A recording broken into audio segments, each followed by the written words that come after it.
IDLC পরিবর্তনের পথে বাংলাদেশ। আওয়ামী লীগ সরকারের আমলে শুধু কুইক রেন্টালের আড়ালে অস্বাভাবিক দরে বিদ্যুৎ কেনার নামে কয়েক হাজার কোটি টাকা লুটপাট আর পাচারের অভিযোগ ওঠে।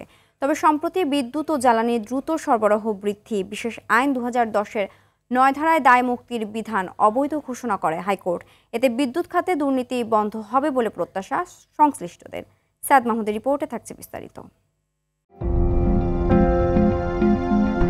বিদ্যুৎ সংকটকে পুঁজি করে আওয়ামী লীগ সরকারের আমলে একটি সিন্ডিকেট 15 বছরে বিদ্যুৎ খাতে ব্যয় করে 3 লাখ কোটি টাকা। বাংলাদেশ বিদ্যুৎ উন্নয়ন বোর্ড বিপিডিবির তথ্য অনুযায়ী এ সময়ে শুধু ক্যাপাসিটি চার্জের নামে সরকারকে গুনতে হয়েছে 1,06,000 কোটি টাকা। তবে ক্যাপাসিটি চার্জের নামে ব্যয় করা পুরো অর্থই কিছু বেসরকারি বিদ্যুৎ কেন্দ্রের মালিকের পকেটে গেছে বলে অভিযোগ।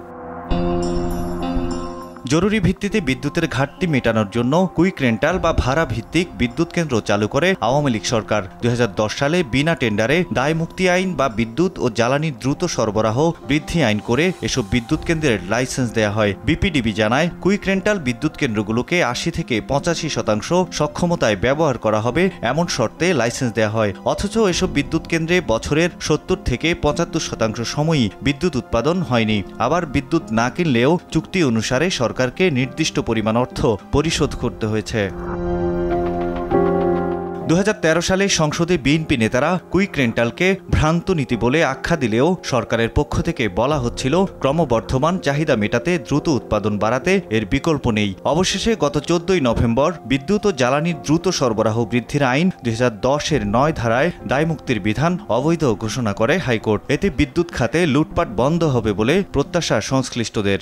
100 মেগাওয়াটের বিদ্যুৎ কেন্দ্র সে 20 মেগাওয়াট সাপ্লাই দিচ্ছে, কিন্তু 100 মেগাওয়াটেরই টাকা পাবে।